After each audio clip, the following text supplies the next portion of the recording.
Thanks, Mike, and welcome to the Political Desk. As a government shutdown hangs in the balance over the new budget, Republicans and Democrats cannot come to a consensus on how much should be cut. Speaker of the House John Boehner and Senate Majority Leader Harry Reid have met with the president about a proposed solution to avoid a shutdown.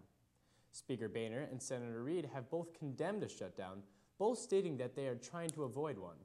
But after Speaker Boehner announced to his party that a government shutdown is around the corner, he was greeted with cheers and applause. So do Republicans want a shutdown or don't they? It seems like the Tea Party is begging for one, while the moderate Republicans are pretty uneasy about the political implications of a shutdown. In 1995, when the government shut down for 3 weeks, Speaker of the House Newt Gingrich stared down President Bill Clinton on the budget issue. The result? Massive Republican losses in the House and the Senate.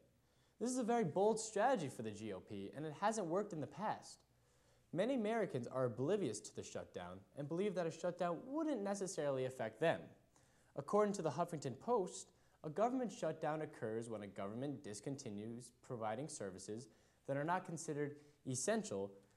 Typically, essential services include police, firefighting, armed forces, utilities, and corrections. Interestingly, Congress and the President are exempt from the furlough and continue to receive compensation despite the fact that the other services are suspended. So what are considered the non-essential services, and how would they affect me and you? Well, the IRS would stop processing paper tax returns, the Small Business Administration will stop making loans, federal home loan guarantees will be put on hold, over 800,000 federal employees will be given a leave of absence without a paycheck, and the Environmental Protection Agency would stop reviewing environmental impact statements, which will slow crucial energy-related projects. A government shutdown would not only be bad for federal employees, but would put an even greater drag on an economy that is slowly recovering. Republicans are asking for $61 billion to be cut from the federal budget, while Democrats are willing to cut $30 billion. Hopefully a deal is met to avoid an excusable lack of negotiating.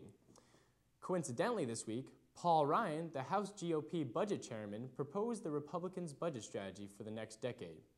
In his budget plan, Mr. Ryan has proposed over $5.8 trillion in spending cuts. The rationale for such large cuts is to reduce the debt and deficit that the U.S. faces today. In his proposed budget, one of the solutions that Representative Ryan has given is the privatization of Medicare, essentially eliminating it altogether. Medicare provides health coverage for those over 65 years of age and is one of the most popular pieces of legislation ever. 83% of Americans view Medicare positively. This is a very bold move by the Republican Party, taking an extremely popular program and eliminating it, especially for senior citizens who typically vote Republican. Privatizing Medicare will force senior citizens to pay more for their health coverage. The problem with Mr. Ryan's budget plan is that it doesn't do anything to reduce the national debt and deficit. It actually increases the national debt, according to the Congressional Budget Office. How could a plan that cuts $5.8 trillion in spending increase the national debt? The reason is that Mr. Ryan's plan decreases the top tax rate for corporations and individuals from 35% to 25% to boost the economy. This is the transfer of wealth, essentially. Senior citizens pay more for private insurance and corporations pay less in taxes. If this was truly a budget issue, then Republicans would let the Bush tax cuts expire. But this is an ideological battle with the goal of weaning government and the Democratic Party out of people's lives.